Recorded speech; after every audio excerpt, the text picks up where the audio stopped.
dan hai semua, saya Nisa, kru Semama TV PSS SMK Felda Kanti.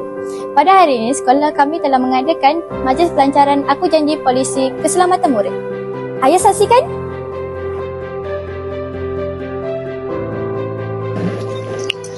Untuk memastikan setiap murid belajar dalam suasana yang selamat, sejahtera, harmoni dan bebas sebarang bentuk gangguan, buli, penderaan atau salah laku.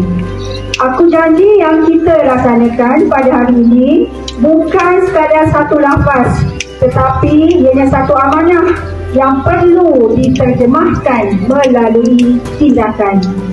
Setiap warga sekolah bertanggungjawab mewujudkan persekitaran yang selamat, penyayang dan kondusif antara setiap murid dan dapat berkembang secara menyeluruh dari segi aspek sosial dan juga akademik serta kesejahteraan.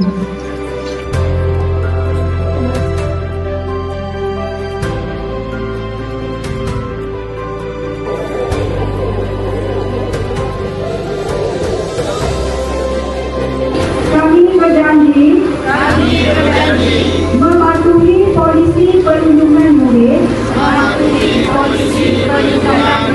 sekolah bawah Kementerian Pendidikan.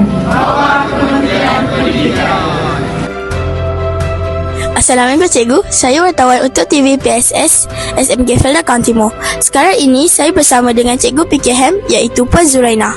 Boleh cikgu kongsikan apakah objektif utama pelancaran Aku Janji Polisi Keselamatan Murid? Waalaikumsalam warahmatullahi wabarakatuh.